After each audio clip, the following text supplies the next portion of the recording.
दुर्गा सप्तशती पाठ 5वां अध्याय। ऋषि बोले, प्राचीन समय में शुंभ निशुंभ दोनों असुरों ने बल के मद में आकर इंद्र का त्रिलोकी का राज्य और यज्ञों के भाग छीन लिए। उन्हीं दोनों ने सूर्य, चंद्रमा, कुबेर और वरुण पर अधिकार पा लिया। वायु एवं अग्नि का काम भी वे ही करने लगे। देवताओं को तो अपमानित, पराजित एवं राज्य भ्रष्ट करके स्वर्ग से निकाल दिया।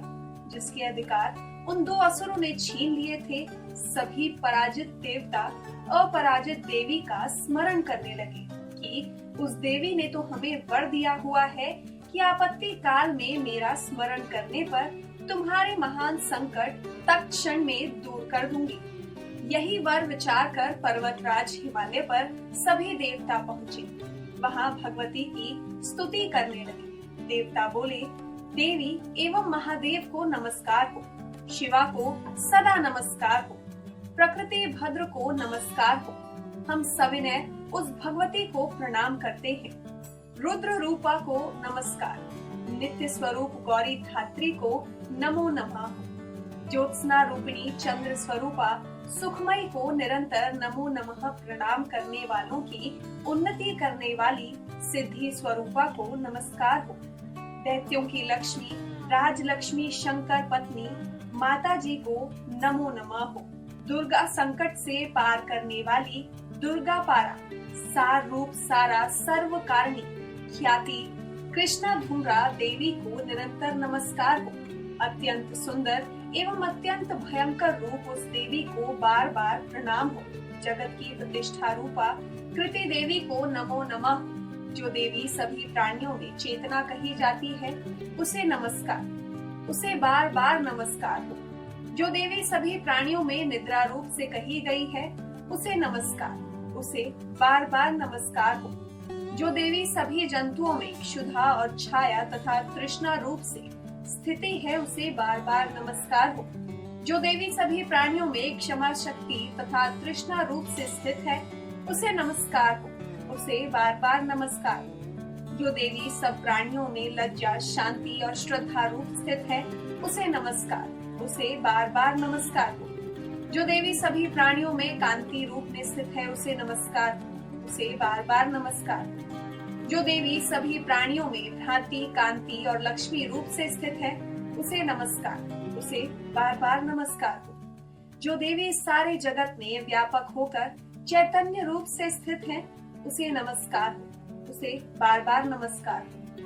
प्राचीन काल में अपने मनोरथ की सिद्धि के लिए देवताओं ने जिस देवी की स्तुति की, इस प्रकार कई दिनों तक सुरपति इंद्र जिसकी सेवा करता रहा, वह मंगल रूपा परमेश्वरी हमारा मंगल एवं कल्याण करे और हमारी आपत्तियां दूर करे। दुष्ट दैत्यों से संतापित हम संपूर्ण देवता जिस भगवती ईश्वरी को नमस्कार कर रहे हैं और जो भक्ति पूर्वक नम्रता के स्वरूप मनुष्यों द्वारा स्मरण किए जाने पर उनकी सभी विपत्तियों का नाश कर देती है, वह हमारी भी सभी विपत्तियां दूर करे। ऋषि बोले, हे राजन, देवता लोग जब इस प्रकार भगवती की स्तुति कर रहे थे, उस समय श्री गंगा जी के जल में स्नान करने के लिए श्री पार्वती जी आई। उस समय सुंदर भौहों वाली पार्वती जी ने देवताओं से कहा कि आप लोग किसकी स्तुति कर रहे हो। तब उनके शरीर कोश से प्रकट होकर शिवा बोली, देवताओं, शुंभ दैत्य से सताए हुए एवं संग्राम में निशुंभ से पराजित हुए मिलकर मेरी ही स्तुति कर रही है। श्री पार्वती जी के शरीर कोश से श्री अंबिका जी का प्राकट्य हुआ, इसी कारण सारे संसार में कौशिकी नाम से प्रसिद्ध है। इस प्रकार जब कौशिकी प्रकट हुई, तब श्री पार्वती जी रूप में काली हो गई। हिमालय में रहने के कारण इनका काली का नाम विख्यात हुआ। उसके अनंतर शुंभ निशुंभ के नौकर चंड तथा मुंड ने वहां आकर उस अंबिका देवी को देखकर जो उस समय परम सुंदरता धारण किए थी, उन दोनों ने शुंभ दैत्य को जाकर कहा कि हिमालय को अपनी कांति से प्रकाशित करती हुई परम सुंदर स्त्री वहां बैठी है। वैसा उत्तम परम सुंदर रूप किसी ने भी नहीं देखा है। हे असुरराज, वह देवी कौन होगी, इस बात का आप ही पता लगाइए और ग्रहण करें। वह स्त्री क्या है? रतन ही है। उसके तो सभी अंग बड़े मनोहर हैं। अपनी दिव्य कांति से दिशाओं को प्रकाशित कर रही है। हे दैत्येंद्र, वह बैठी हुई है, आप उसे देख सकते हैं। हे प्रभु, जैसे भी हो आप उसे ग्रहण कीजिए। ऋषि बोले। तब चंड मुंड के वचन सुनकर शुंभ ने महासुर सुग्रीव को दूत बनाकर देवी के पास भेजा और कहा कि तुम मेरी ओर से उनसे इस प्रकार से कहना और इस प्रकार का उपाय करना जिनसे कि वह प्रसन्न होकर अत्यंत शीघ्र ही यहाँ आ जाए। यह सुनकर वह दैत्य पर्वत के उस प्रदेश पर पहुँचा जो कि अत्यंत सुंदर था। वहाँ ही देवी खड़ी हुई थी। वहाँ जाकर उसने देवी से बहुत मधुर वाणी द्वारा कोमल वचन कहे। दूत बोला, हे देवी, दैत्यों का स्वामी शुंभ तीनों लोकों में परमेश्वर है। मैं उसका दूत हूँ। आपके पास उसने मुझे भेजा है, इसलिए मैं यहाँ आया। सभी देव जातियों में कोई भी ऐसा देवता नहीं जो उसकी आज्ञा ना मानता हो। उसने सभी देवता को परास्त कर दिया है। अब आपके लिए उसका जो संदेश है वह मुझसे सुनिए। उसने कहा, सारी त्रिलोकी मेरी हो चुकी है। सभी देवता मेरे अधीन है। सभी यज्ञ भाग पृथक पृथक करके मैं ही पा रहा हूँ। त्रिलोक भर में उत्तम सभी रत्न मेरे अधीन हो चुके हैं। उसी प्रकार इंद्र के वाहन श्रेष्ठ ऐरावत हाथी को मैंने छीन लिया है। देवताओं ने क्षीर समुद्र से उत्पन्न उच्चेश्वा नामक अश्वरत्न प्रणाम करके मुझे भेंट कर दिया है। और भी जितने देव गंधर्व एवं नागों के पास रत्न रूप वस्तुएं थी वे सबकी सब हैं सुंदरी, मेरी हो चुकी है।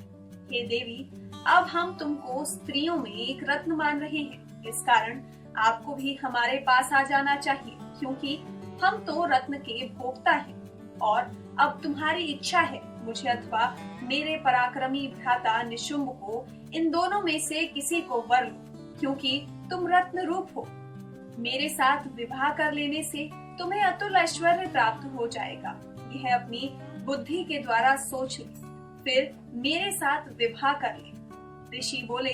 जब इस प्रकार देवी से दूत ने कहा तब वह जगत को धारण करने वाली भगवती देवी जी गंभीर होकर मंद मुस्कान करके बोली, हे दूत, तुमने जो कहा वह सत्य है, मिथ्या कुछ भी नहीं। इसमें संदेह नहीं कि शुंभ त्रिलोकी का स्वामी है और निशुंभ भी वैसे ही है, किंतु मैंने भी प्रतिज्ञा की हुई है उसे किस प्रकार से मिथ्या करूं। प्रतिज्ञा इस प्रकार है कि जो मुझे युद्ध में जीत ले एवं मेरा अभिमान तोड़ दे और संसार में मेरे समान बलधारी हो, वह मेरा भर्ता हो सकता है।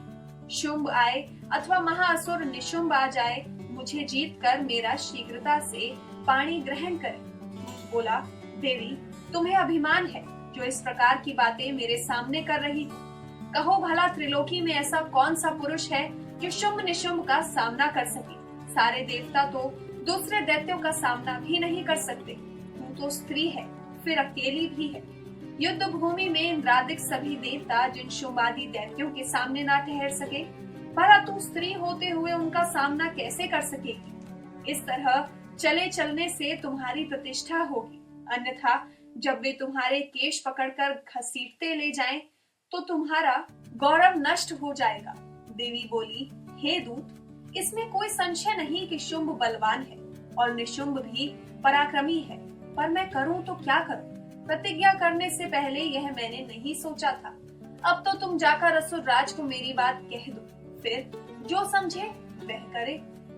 अगला अध्याय अगली वीडियो में। तब तक के लिए जय माता। इसी प्रकार के अपडेट्स लेते रहने के लिए हमारे चैनल हिंदू रिचुअल्स को सब्सक्राइब करना और बेल आइकॉन को क्लिक करना ना भूलें।